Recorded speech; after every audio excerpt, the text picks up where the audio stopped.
Today's webinar is focused really on the soup to nuts of cybersecurity. You're going to walk you through threats, how you do a cyber assessment, how you build your program, not only to respond to, but mitigate, recover, and get back to operational readiness. And we have a great team here. Couple of rules of the road before we jump in. If you want, jump in and post questions in the Q&A, and we'll take them as they go along. We can't communicate with you verbally, but we can communicate with you, meaning that you type up your question, I'll get it to our panelists, and we'll go from there. And we're going to be here for about an hour. And the focus, again, is going to be really ransomware and how do we deal with that. So I'll start off with me. I'm Professor Kevin Powers. I'm the founder and director of the Masters of Science in Cybersecurity Policy and Governance here at Boston College. I'm also a research affiliate and a senior lecturer over at MIT Sloan School of Management. Welcome. We have a great panel here today. And what I'm going to do is walk through with each panelist, and they're going to tell us a bit about themselves, what their role is, and then we're going to dive right in with Doug. So first off, we have Doug Doman. Doug is a supervisory special agent over at FBI Boston. And Doug, why don't you tell us a bit about your background? Hey, everyone. Thanks, Kevin. Sure. My name is Doug Doman. I'm a supervisor here at FBI Boston. I'm one of two supervisors at the Cyber Task Force.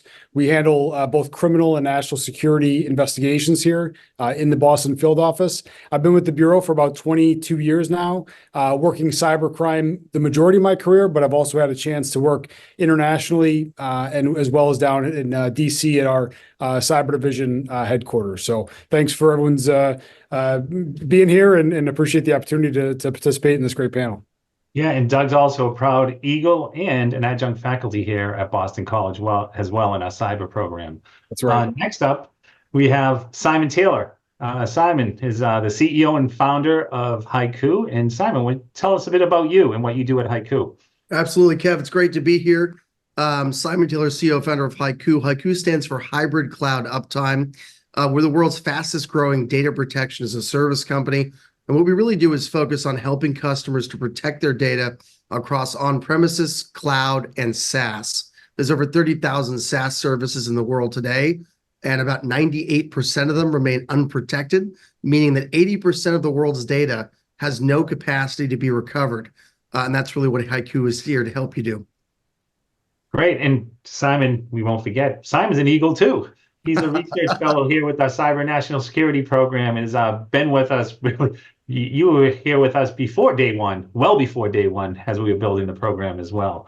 Next up, we have Manny Jean Georges, who's with Google Mandiant. And Manny, why don't you tell us a bit about yourself and what you do with Mandiant? Sure. Thanks, Kevin. So I'm a manager within Mandiant's incident response practice based in the Northeast. For those of you who don't know, Mandiant is a cybersecurity organization that has built its name primarily on working large and complex incident response investigations to include all different types from ransomware to nation-state actors, financial crime, et cetera. And I've had an opportunity during my tenure at Mandiant to work on and be involved in all of these different types of investigations and lead these investigations. Excellent. And of course, Mandiant's been with us again before day one with Kevin Mandier and the team, then FireEye and now Mandiant. So thank you so much, Mandy. And now Ben Carr with Halcyon. Ben, tell us a little bit about yourself. Yeah, so thanks. I appreciate it, Kevin. My name is Ben Carr. I'm with Halcyon as advisory CISO for them. Halcyon is squarely aimed at kind of addressing the ransomware issue, providing a solution for ransomware and helping people when they've been hit by ransomware. Myself, I've been in the business for probably about 20, 25 years now. I ran significant programs as an operator, as an operating CISO. I was a former CISO for Qualys. I ran a very large portion of Visa's program. I ran all corporate IT security for Nokia for a while. So been around the block, been there, done that, seen it. Happy to be here and help out on the panel. No, and thanks, Ben. And Ben, for those of you who don't know, he's usually the moderator at many of these things. He runs a great podcast, webcast, and things along those lines. So I've been on several times. So thanks, Ben, for being here. Sure. All right. And Barry is not here right now. He's trying to plug in. They're having some technical difficulties, I guess, getting through the federal system. No pun intended. But he's a global vice president and information security officer with the Federal Reserve System. So once he jumps in, we'll just pivot right to Barry, let him introduce himself. But while we wait, we're going to move forward with Doug. So Doug, let's talk a bit about for those online right now. Talk about your role in the FBI and what the FBI does as it relates to cybersecurity. Sure. So we have, the third priority at the FBI with regards to cybercrime. And when I say cybercrime, I'm kind of encapsulating both the criminal side of things, which would be crimes that we're looking to pursue subjects and indict them and hold them accountable in court, as well as our national security investigations, which are have kind of a dual mission, which is also to attribute malicious activity to a individual, but also an intelligence mission that drives a lot of the threats that we're investigating in a lot of our activities each year. What I'll do is I'll kind of frame where we fit in the general picture for the federal government with regards to our mission. The 2023 they put out the administration put out a cybersecurity strategy, which is a national strategy. It has 5 pillars. And the second pillar in that is to disrupt and dismantle threat actors. And that's right. That's right in our wheelhouse. We work with partners at all the federal agencies to really investigate crime and attribute that crime and that criminal activity to individuals, and then work with our partners, both domestic and overseas, to hold them accountable for those ransomware attacks. So as far as the FBI's cybercrime program goes, we've got ransomware being a huge priority. They've actually, with regards to that second pillar, created a joint ransomware task force in DC that put out that Stop Ransomware guide. So for those of you that aren't aware of it, there's a great guide about ransomware and about preparing and then responding to a ransomware attack at the CISA.gov website. And that's something that's a product of what the JRTF put out, both with FBI, CISA, and other federal partners in that. Sure. And Doug, when we talk about ransomware, just for the audience, what do we mean by ransomware, if you don't mind? So a ransomware attack would be a multi-phased attack where the actor is holding the victim and extorting them for a payment of some sort to either prevent the release of their data or decrypt the data that's been encrypted on their network. That could take multiple phases. There's oftentimes a negotiation that takes place. But what it's made folks realize is that paying that ransom may decrypt data, but it won't necessarily keep their data from being leaked online. And so we have to be kind of aware of how these threat actors are working, what they're doing, and the different techniques that they're using to leverage their access to networks to further impact victims. And so when a ransomware attack takes place, we encourage those victims to, at some point in their response, reach out to the FBI, let us know what you're seeing, and then we can provide back what we have, the intelligence that we have on that threat to help you make, help inform the decision makers on the next steps to take. Oh, that's perfect. And I'm going to pivot over here to Simon for a minute. So Simon, we know what the threats are out there, and it's ransomware. Can you talk a bit about, and I love going through this because we've done this, Norm, with like the 3 Rs. Oh, yeah. A bit about, how this all plays out, and it goes to like a cyber assessment, the data mapping, and then, really backing up your data and disaster recovery. But can you start first with really the cybersecurity assessment? Like, how's that work? No, absolutely. So taking a step back, right, I think when we look at cybersecurity and we look at ransomware attacks, we think about PDR, prevention, detection, and resiliency or recovery.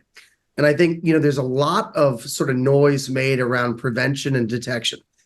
All of the vendors out there's thousands of choices, there's billions of dollars spent every year to try to stop ransomware attacks from happening. But the simple truth is, Kev, is that, there's way more of them than there are of us. And it's far easier to execute a ransomware as a service attack than it is to protect against one. It costs about $100 on the dark web today to actually pay for white glove service to have somebody execute a ransomware as a service attack. So with that level of that sort of limited barrier to entry, the likelihood of getting attacked is now, it's almost a given. And so I think rather than always focusing on the prevention and detection, what we also have to do is focusing on how we recover when these attacks take place. So what Haiku's done is we offer what we call a free public service, which is called R-Score. And you simply go to www.getarscore.org, and you can take a free assessment. It's not gated. We don't ask for any information. We don't want to know who you are. But what it does is it allows you to enter all the things you've done to ensure that you're going to be able to recover from a ransomware attack. It'll then score your responses 0 to 1,000, just like a credit score, and it will tell you how resilient you actually are. After you take the assessment, it comes up with a full list of remediation actions. So you can actually get in there and you can change and you can affect your environment to the extent to which, if you are attacked, you're actually going to be able to recover. And again, we decided to create this because we thought, as a data protection company, yes, of course, we love to make money. Of course, we want to build a great business. But at the end of the day, this is a true national emergency. And I think, the extent to which we can provide intel and information that will help anybody, anywhere, to stop the scourge of ransomware, we think that's a very good thing. Yeah, and just to be clear on R-Score, that was in collaboration with Boston College, MIT, and How could I Kevin forget? Mandia from Mandiant. So it's Absolutely. really great public service, and I think it's over 100,000, if not more, organizations globally have used it. So take advantage of that. Absolutely. Yeah, so I'm going to go to Ben next, and then I'm going to go right to you, Manny, because you're all part of this too. So Ben, talk a bit about like the ransomware. Like we're talking about being ready up front, seeing where you are, having your readiness, but then also as part of that readiness, why don't you talk about the solution that you have and you came up with on the tech side? Yeah, so I think it's important for everybody to realize, as Doug and Simon were talking, like you mentioned ransomware as a service and the cost and how easy it is to obtain.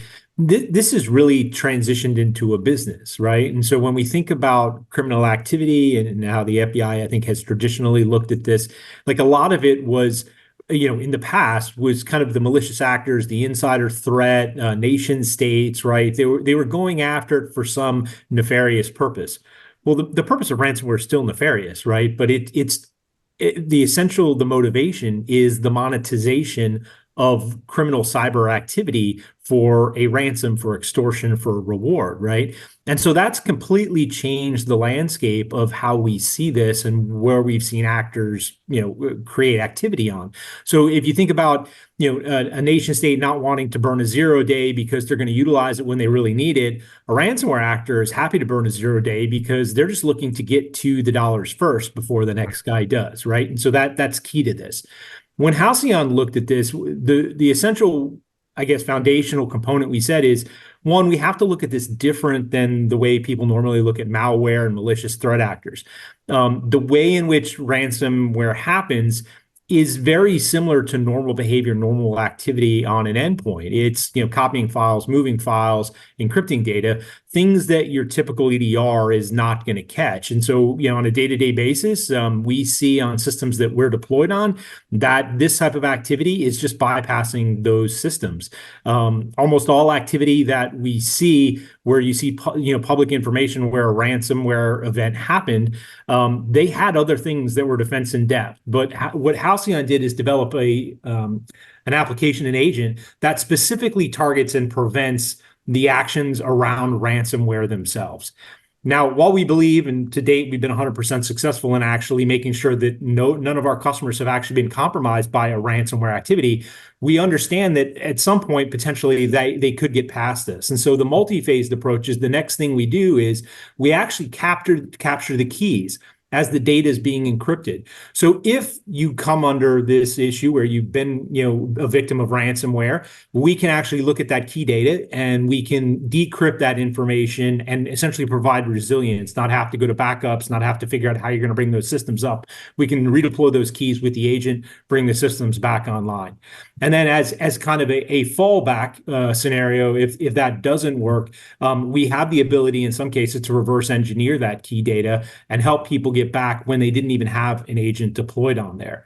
And then kind of the last piece of this environment is the ability for us to look at the data as it's being exfilled from the network and actually stop that exfiltration of data, right? Because at the end of the day, if you've been a victim of ransomware, yes, you have the recovery and the resiliency you have to get back, but you've also got the brand damage, right? And the protection issue of what was out there, what regulatory issues do I now have to do reporting on because I've got data that's potentially been exposed. So we want to really provide a full solution across the whole suite of where ransomware actually affects, the end customer of the client. No, that's great, man. And I'm going to get to you, man. And I think this is great because it goes to the whole idea of defense in depth. You have all these different solutions in place. You can't just rely on one. It's how you build your whole cyber program. So, Manny, if you could start off with, let's talk about incident response. But before we get into incident response, let's talk about incident planning. How does that play out?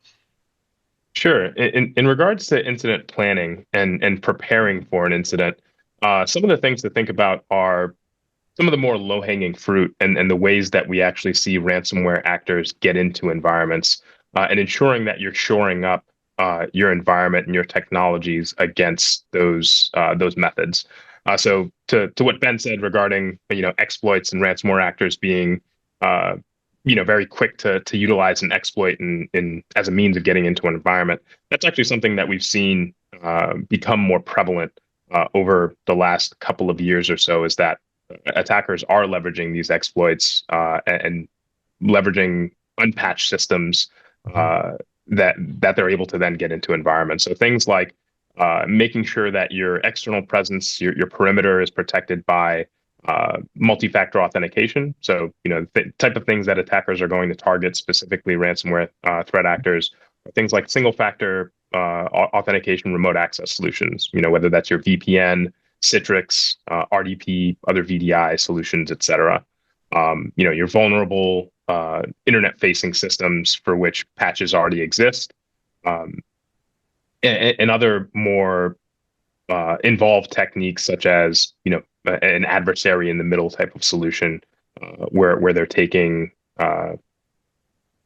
cookies or tokens to be able to get into an environment. So in terms of preparing and protecting against these types of things, it's really making sure that you have those low-hanging fruit items addressed. So security misconfigurations in cloud environments, things like that, where attackers are going to be able to take advantage of that and get into an environment. No, it's perfect. And I think, hey, Barry, is that you? Did you call in? Yeah, I apologize. I'm not on video, but my work devices are so secure they're not letting me through. So I'm doing old school today. Apologies. There you go. That's a plus for the government. What a great endorsement. So, hey, Barry, this is Kevin Powers. Thanks for joining us. And if you could, Barry, well, we did the introductions. Why don't you tell folks here a bit about, who you are and what you do right now, and then we'll just jump right back into our discussion. Sure, absolutely. I work as the Information Security Officer for what is known as National IT for the Federal Reserve Bank, which is all of the infrastructure that the Federal Reserve uses to run all of its systems. Its payment systems, its internal systems. That's what I'm responsible for. And I will cite that for the lawyers, anything that I say is definitely my own opinion. It's not necessarily the opinion of the Federal Reserve banker system, but I'm excited to be part of this panel. Awesome. And that's endorsed by the federal government that you're excited to be part of this panel. I'll take that. Thanks, Barry. All right. Before we get into really the incident response, aspect of it, because we're building.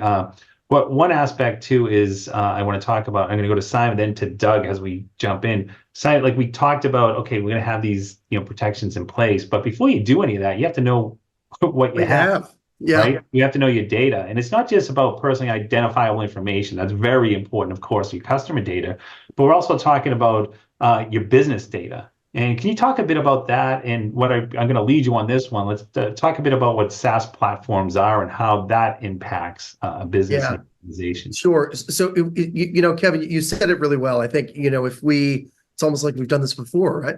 But what's really amazing is that if you go back 30 years, all of our data was in a basement, right? We had on-premises, some of us had mainframes, we had servers, you really had strong levels of control and air gapping between your environment and anybody else's. Then came along the cloud, right? And we started to put data, in other places. We started giving it to Google and Microsoft and AWS. And then all of a sudden, individual application providers said, well, I can put my data and my app in the cloud, and you can run it from there. So if you think about your iPhone, right, you're probably running 100 different applications. In the business world, we call those SaaS, software as a service. Now, when we think about SaaS, I want you to imagine that on your iPhone, after every single application, you had a corresponding button that said backup.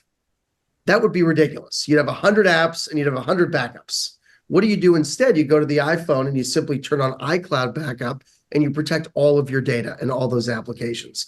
The problem was that there was nothing like that for the enterprise. There was nothing like that for governments. And so what we said is, wouldn't it be great if we could find a way to protect any SaaS application, no matter what it looks like? So I want you to think about Microsoft Office 365, think about Asana, think about Salesforce, think about Jira. There are literally thousands and thousands of these SaaS applications.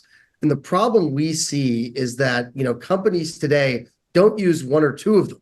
The average company today uses over 600 of these SaaS applications.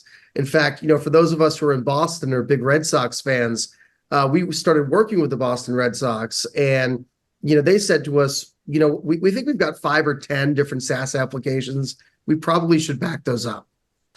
Well, luckily, Haiku has invented something called rGraph that will help you to visualize and see where all of your data is. So we deployed that with the Boston Red Sox, and they found over 900 unprotected SaaS applications. 900. And the Red Sox, as amazing and powerful as a brand it is, it's not a huge organization, but they had 900. We've seen companies with literally thousands, 10,000 plus SaaS applications. And this is a huge problem, Kev, because if you look at the data, over 50% of ransomware attacks today occur through SaaS. So meaning they find an application like Office 365 or Salesforce or what have you, and they go in and they encrypt that data, and then they say to you, if you want it back, pay us.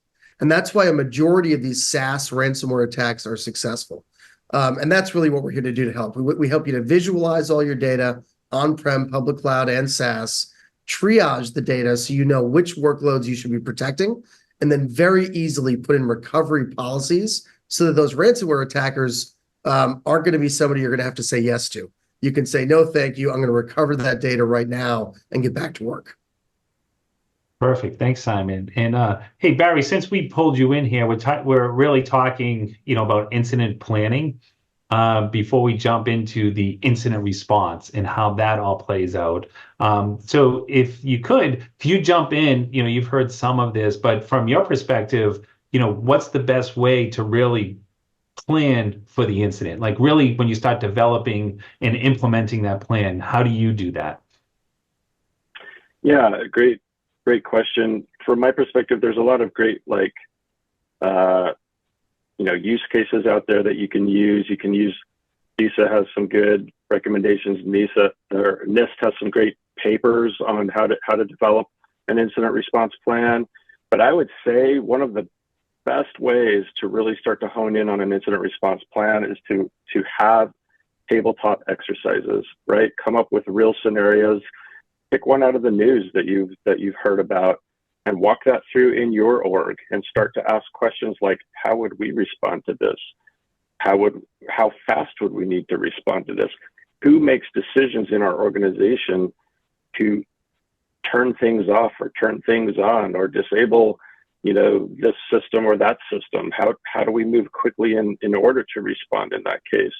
I've found personally that that's been some of the most powerful ways to really find out where maybe you have weaknesses or maybe where you have strengths and build on that. So that's definitely something that I'd recommend that everyone does in their organization.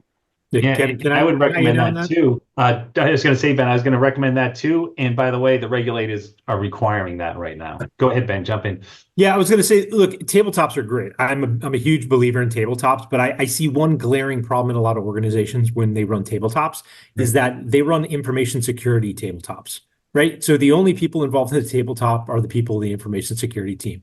And that's a recipe for disaster, right? When you run a tabletop exercise, no matter what it is, we're focusing on ransomware today, but no matter what it is, you need to go from the very start to the very end of the process. And that means getting everybody involved in the organization. So your CFO should be involved, right? Your legal officer should be involved. Your CMO, your marketing person should be involved. How are you going to respond?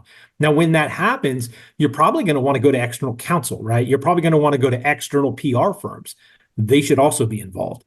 The FBI, right? Like you should have something in that response plan that says, how do we contact the FBI? Who's the name? What's the phone number? Like, do we understand that? Because if you only test the internal pieces, you're going to miss out on some of the biggest things. And the last thing you want in a real incident is to realize you have holes, right? The whole purpose of that tabletop is to identify gap areas, fill them in, and make sure that there's no questions. And specifically when it comes to ransomware, one of the biggest questions everyone asks is, do we pay? Right? No matter how you come out on the advocacy of that, whether you pay or not, you should already have that discussion internally with your CEO, your board of directors, your CFO. And there's probably a table you come up with, like, is it a risk to life or limb or not? How many points do we assign to that? Is it a risk to brand reputation?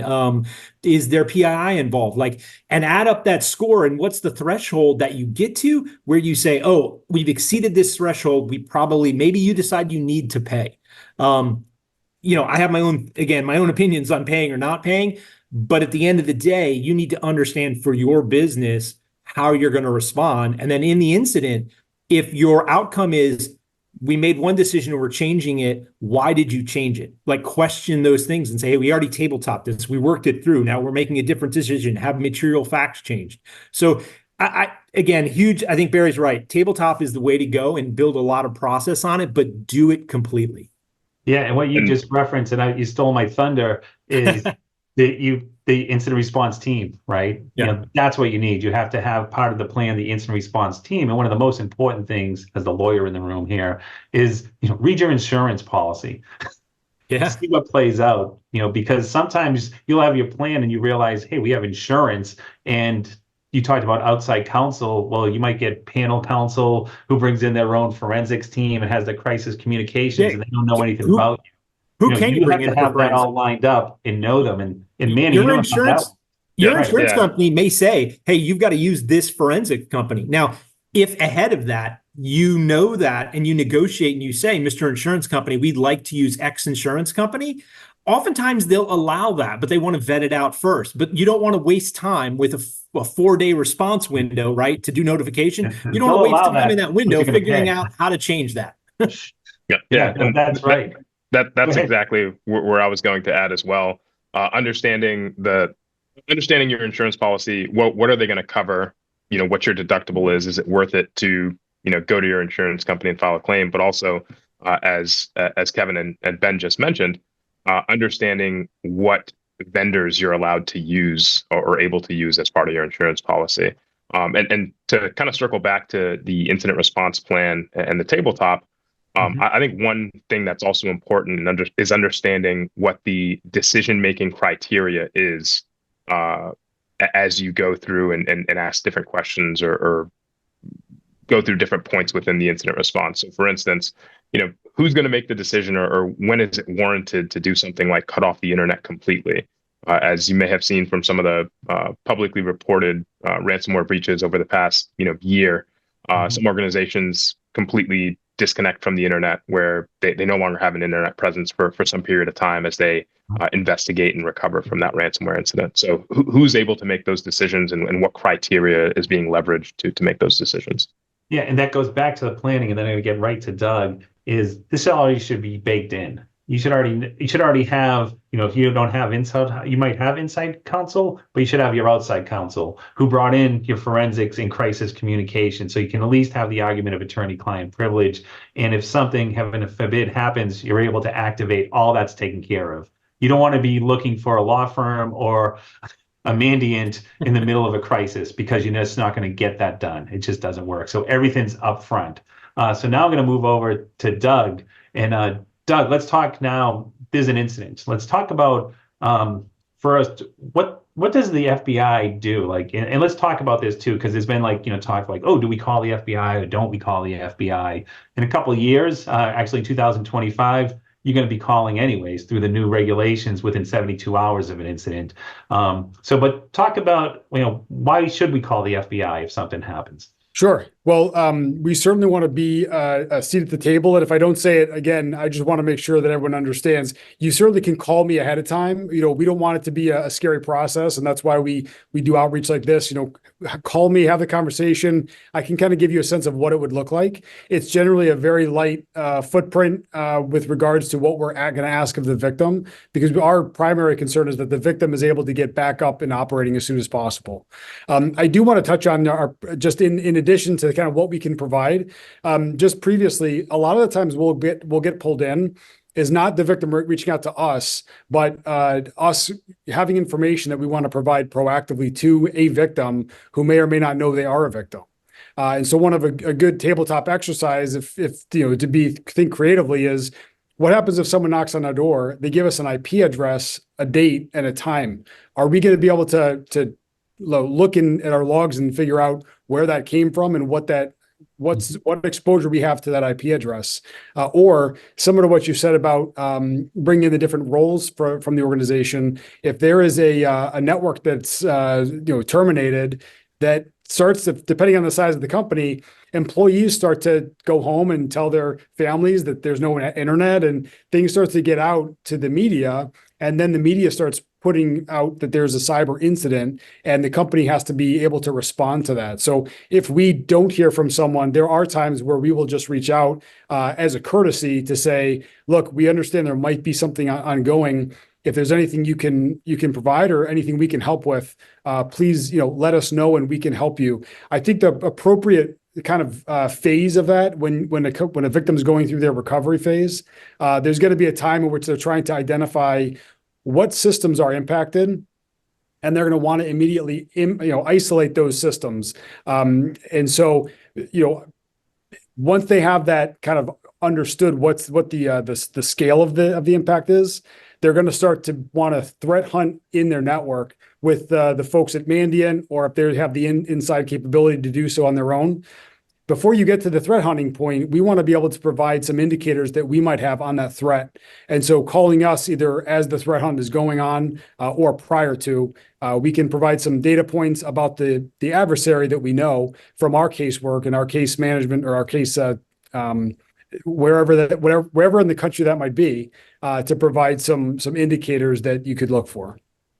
And on that, Doug, I have another question, because we don't often get the FBI on our panels. No, and the questions that come out of, hey, when negotiating with, the cyber criminals, whether it's a nation state or whatever, and we're negotiating, they're extorting, and there's a ransomware, really, they're asking for money. And now I call you and I'm like, hey, Doug, my company's we're looking, should we pay? Should we not pay? And then the risk of paying. Can you talk a bit about those calculations and how those play out? Sure. We don't recommend paying a ransom because if people pay the ransom, if victims pay a ransom, it perpetuates the problem. So we don't recommend paying a ransom. We can provide the information we know about those negotiations, about what we've heard from other victims that are dealing with that same adversary. So we can help inform the victim. The other thing that I think might be worthwhile to address is that we have a negotiation unit here in every field office. So if there is a threat to life situation, that Ben mentioned it earlier, if there's a threat to someone's safety, it's all hands on deck, and we will pull whatever resources we have at the FBI, be it our cyber action team down in Virginia, or the negotiation teams that we have in our field office, to help coach and make sure that those folks that are involved and impacted have every resource of the FBI that we can offer. Short of that, if it's not a threat to life, like I said, our footprint is a little bit lighter, and we would want to exchange probably phone calls and make sure that you have what you need. And then another thing that comes up is if we want to keep an image, if we want to come seize one of the images or take a look at the image, we would do that in parallel to the victim's own investigation. And one of the things that's been recommended to me recently was that if you do have an encrypted file system that you are going to try to rebuild, if you've seen recently, we've had a couple of good takedowns, one with Lockbit recently, and then Hive and others in the previous year. We are at times able to get the decryption keys, a year or months later after the impact to the victim. And if those file systems are able to be maintained, which could be an expensive endeavor, so this is not going to be appropriate for every victim, but there are chances that we could decrypt that at some point in the future. So if you do have an encrypted state of your environment, it may be worth considering the cost of purchasing or using other storage and then setting that offline to maybe be decrypted at some point in the near future. Yeah, and one more point, Doug, and then I'll get to our other panelists. If I'm thinking of paying, and I know you're saying again, and that's fine, but I'm just saying, pretend I'm a company, I'm thinking of paying. Part of the calculation is OFAC, right? Is this a sanctioned entity? And do you help with that calculation? Are you able to give me as an organization advice or guidance in saying like, well, that looks like it's not, or that is a sanctioned entity? Yeah, we would give you what information we had that could inform on that decision. Sometimes the investigation is very mature, and we have a lot of data points that they're able to provide for that intelligence piece. And other times we're just getting up to speed, and a victim might be the first or second victim we've even spoken to. So it all depends on kind of the phase we're in, but we would absolutely provide what we have to offer the victim on making that decision, because it is an important one and it has lasting effects. Right. No, thanks, Doug. All right, I'm going to jump into Mandy with Mandiant. Yeah. There's a data breach. Overall, what happens? What are you doing? Talk a bit about your job. Yep, sure. So one of the first things that we're doing is getting as much information as we can from the victim organization, right? So tell me what you know about if in a ransomware instance, oftentimes getting to know which actual ransomware group it is partly determined by, excuse me, what the file extension is of the encrypted files. So often the way ransomware works is after the encryption has actually taken place and the files on your systems are encrypted, a new file extension will appear that's associated with the ransomware. So for instance, in Dharma ransomware, or just any variant, often the actual file extension gives away which ransomware group or associated ransomware malware it is. So having that type of information is incredibly helpful to us to be able to say, hey, do we have any intel about this threat actor, about this particular ransomware operator that's going to help us direct how we investigate and what we do first, what we prioritize. So getting information, number one, and then secondly, working with the victim organization to start to get a sense of how did the threat actor get into the environment in the first place, and doing essentially taking some of the same steps that Doug pointed out, threat hunting within the environment to get a sense of where the scope of the incident and where did the attacker actually get to within the environment, and was their data stolen and things of that nature. So making sure that we have an ability to do analysis with some sort of telemetry, for instance. So whatever security product that an organization may be using, whether it's Microsoft Defender, SentinelOne, CrowdStrike, et cetera, and then doing some deeper dive analysis and true digital forensics on systems that were more significantly impacted or that the attacker spent a lot of time on to determine things like, did the attacker steal data from this system? How did they steal data? And in parallel, we're going to be working through the recovery and remediation actions at the same time and the planning for that. And on that, I'm going to jump in as the lawyer on this too. There's a lot going on there because there's a determination. You don't know what happened yet. So everyone thinks that, something happens, that means, oh, that's a material incident. We have to drop an 8K and put something out. Well, you can't make those decisions till you know what's actually going on. Same Absolutely. Is it actually a data? You don't know yet. So it takes time. I mean, that could be days before you make that determination. And that's really where you have the whole team working. Before I get to Simon again, this is awesome. I have Ben, who's a CISO, and I have Barry, who's the head of information security. So I'm going to go to Barry first because he jumped in late. Then I'm going to get to you, Ben. Hey, Barry, we're in the middle of an incident. What is going on with you, and who are you working with to really mitigate the situation right now? Yeah, great question. So we have a dedicated incident response team who would be kind of coordinating the event. Once you determine that we have an incident, we declare an incident, and it's really important that you assign a case owner, somebody that's kind of responsible for the entire incident, as kind of the focal communication point for the rest of the team. And then that incident response team has playbooks that they execute depending on the situation. And this is where it's really important. You talk about, MITRE has a React framework, MITRE's attack framework, right, and MITRE's React framework. That's really, really great reference point, right? And that's where it's so important to prepare. You want to build some playbooks for different types and styles of attack events or incidents, data breaches, right?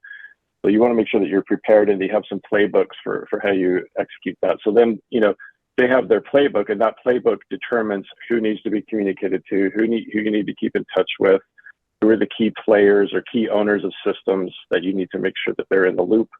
And then you start, working the problem. Clearly, like what was said, you want to make sure that you assess and you identify what's going on and how the problem has kind of presented itself, how the data breach has occurred. And then you need to focus on how to contain. It's all about containment from there on. How do you kind of plug up any holes? Do you have to down systems? What do you need to do to contain the environment as well as possible? And then, the process is, after contain, you eradicate, and then you recover, and then you definitely do a lessons learned. From there, you do a post-mortem to figure out what went wrong and how you prevent it from happening in the future. But that's kind of a brief approach to how we tackle it. Perfect. Ben, you're in the middle of your breach. What are you doing? Look, you're hurting cats in a way, right? Like it's kind of the job is you're trying to figure out how do you contain it, how do you maintain calmness. The last thing you want to do is go around in a stressed environment and not exude confidence that you can handle the situation. As Barry mentioned, I typically have a defined incident response team. I usually act as the incident commander in that role as the CISO, and my job is to make sure that information is getting disseminated accurately, quickly into the right people, and we're not, spreading disinformation around the environment, because that can happen very quickly and then kind of muddy the waters on what we're trying to do. Figure out how to respond, what is the right method of containment to make sure we're not seeing a spread, try to understand what the information is that we've actually had a breach with, and make sure that we're running through our incident response plan and making sure that people are following the playbooks as we've written them, right? A lot of it's trying to keep people on the playbook, make sure that you're looking to find areas where you need to put additional resources or effort to contain the breach. And then, in the back of your head, you're analyzing to see, all right, what's not working here and what do we have to bring up in kind of the post-mortem and the lessons learned to figure out how do we then effectively respond the next time in a different way, right?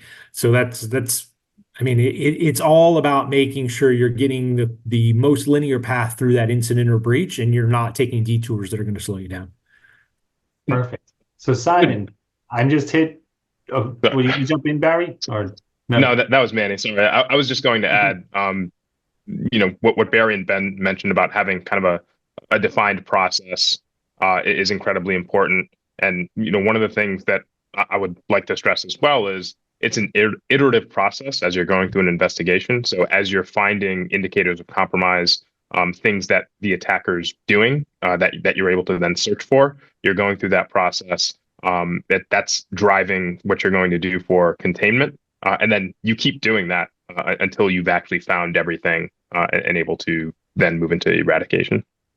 Yeah, and on this too, and this goes back to what Barry said and we talked about, is this shouldn't be the first time you're doing any of this. You should have at least done one practice run, right? Many more, and figured out that what worked, what didn't work, and also it shouldn't be your first call to Doug is your first call ever to Doug or to the FBI. You should have that relationship because you need to. It's a holistic approach. But Simon, I'm hit with the data breach. Where do you come in here? Well, I think it goes back to that incident response plan, because in that plan, a lot of folks, when they're doing the tabletop exercises, there's this sort of line in it where it'll be, and then we'll recover the data. And I think that you've got to draw a line between how you're going to recover the data, regardless of where it is. And, I think, Manny, you brought this up before, but a lot of times we have folks call us up and they'll say, I didn't check my cyber insurance policy. I didn't realize that none of the products that I'm using are covered. I need to use something else for the recovery. And so one of the things that I would say is when you're going through the process of stipulating in the tabletop exercises and in the incident response plan what steps you're going to take, make sure that all the technology vendors that you require are actually tied into your insurance. I think that's absolutely critical. Now, when it comes to actually recovering, hopefully, again, you've gone through the process, you've run an R score, you already know how you're going to recover, you've got that step in place. Hopefully, you're using immutable backup so that they're not overwriting the backup with worm, write once, read many, so that nobody can get in and corrupt any of that protected data. These are very, very smart and sophisticated, applications. They're going to come when you after talk your about backup the data too, can you talk a bit about it? Because a lot of people think if they have it on the cloud, it's backed up. Can you talk about why that's not It's a great point. I think we call this at Haiku the myth of our time, because, there's something called the shared responsibility model that governs not only cloud, but also every SaaS application in the world. And what this model essentially says is we will provide you with a service that will have a certain amount of uptime, but the data is yours to control. Right. Now, what they don't tell you is that when they say the data is yours to control, they don't necessarily have an option for how to back it up and recover it. So I'll tell you a real story. We got a call from a CIO and a CISO, I won't mention which one, from a major financial institution in New York. And they said, hey, listen, we're a customer.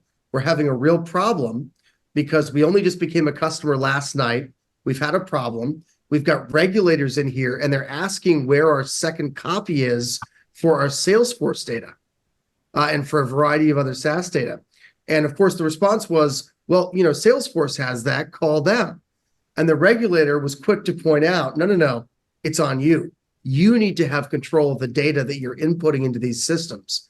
And I think this is a really, really critical point, Kev, because for everybody that's using SaaS, all these applications that are sprawling across your company, IT and cybersecurity groups need to get their arms around what SaaS is being deployed, what risk mitigation efforts are in place, what your contract actually says around the shared responsibility model, and you need to keep in place policies and procedures to recover all of your data, regardless of where it's sitting, and that's on-prem, public cloud, and SaaS.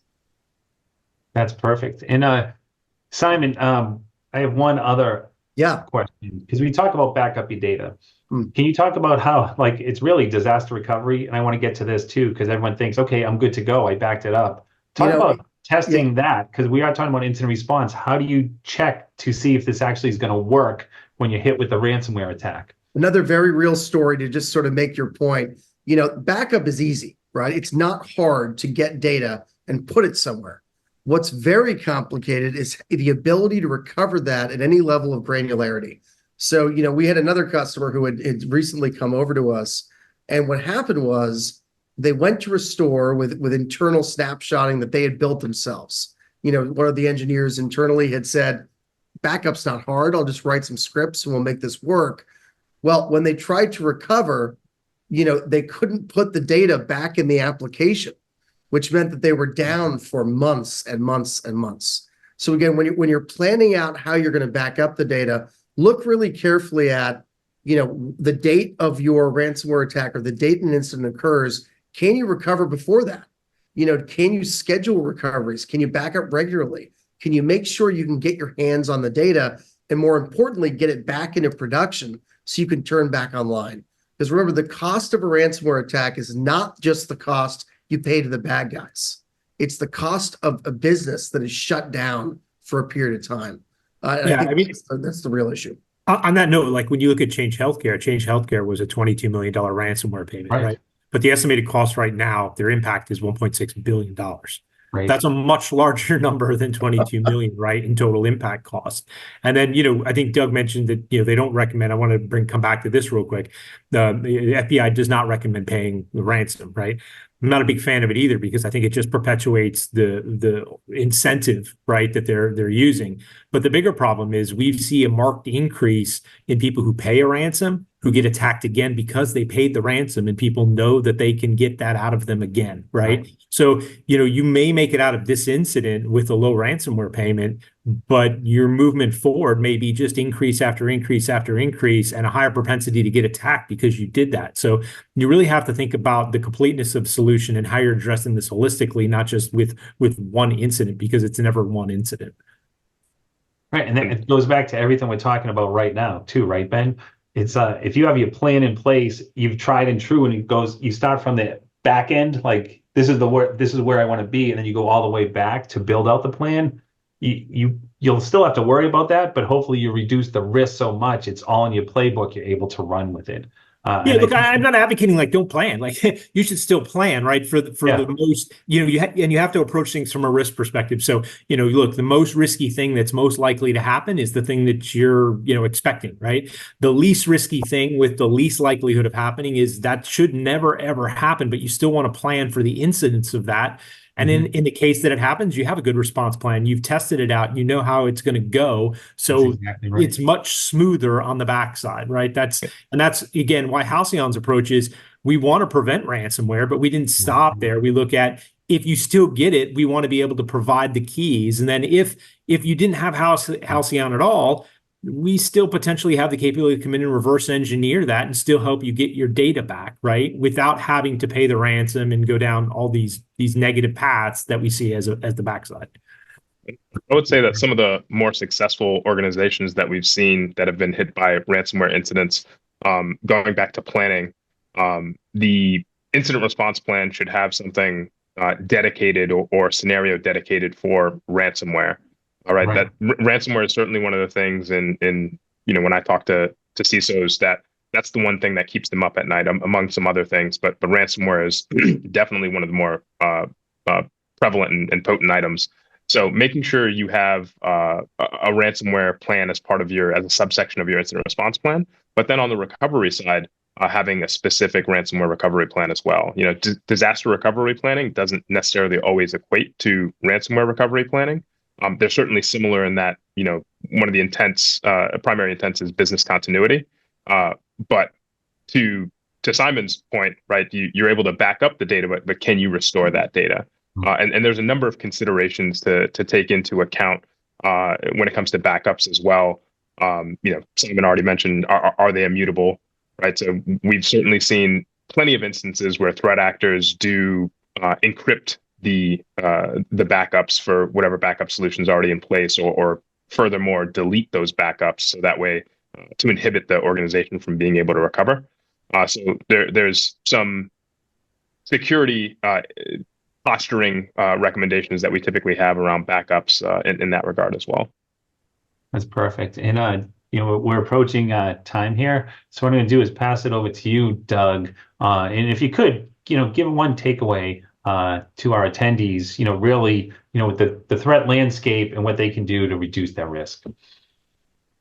Sure. Thanks, Kevin. I guess, like we've talked about, have a conversation with an FBI cyber task force before an incident happens. If law enforcement is going to be in your response plan as kind of one of those activities. So we're always open. I get calls daily that ask, hey, who's the cyber task force supervisor? What's their number? Is it still that person? Can we include you in our response plan? Please do have the conversation. If you see me out and about here in Boston, stop me and say hello, and let's get to know each other before we're talking over something that's pretty serious. Thank you. Yeah. And I'll advocate if you haven't talked to the FBI yet and you're out there, like you should. Like it's not a scary conversation. Like they're there to help, and I found them to be very beneficial in the past. As Doug said, they've called me proactively when they see something, and whenever I've had to engage them, they've been very helpful. So I certainly think you should make that connection. Yeah, and you can make that connection on June 5th at Boston College when we host the 8th annual Boston Conference on Cybersecurity with the FBI, where we'll have the deputy director and I think, if not all of FBI Boston will be there. Yeah, we'll all be there. Yeah, it'll be awesome, and we're looking forward to it. You know, I wanted to also mention one thing real quick too, Kevin. If for those that don't know, the way that we push information out about the cases we're working is through CISA.gov. They have joint cybersecurity advisories that we are kind of co-authoring with CISA. So if you haven't been to CISA.gov's website, I'll look for those CSAs, and you'll see the threat hunting, the indicators that I mentioned, all the information that you can help protect you against specific threats that we've published on. So thanks everyone for listening to me here today at the hour. No, that was great, Doug. And everyone, thank you so much. And what you got to see here today is really, it is a holistic approach. You know, you have to have everything up front. Not one technology is going to protect you, but combining them together, you're going to reduce a lot of risk. And then you bring in the experts. You have to have that team approach, and you bring in the right people, and you have to vet them out. And today you had the right people on the phone. So I thank everyone here. I thank Doug, Simon, Manny, Ben, Barry for calling in. Thank you so much. We're going to take care of you with a BC mug for sure, for going above and beyond with that. And then onto tabletops, I'm heading off to the IBM Cyber Range right now with 2 of my classes, and that's exactly what we're going to do over there. So with that, everyone, thank you for your time, and panelists, thank you so much for all you do for Boston College and our team here. Take care.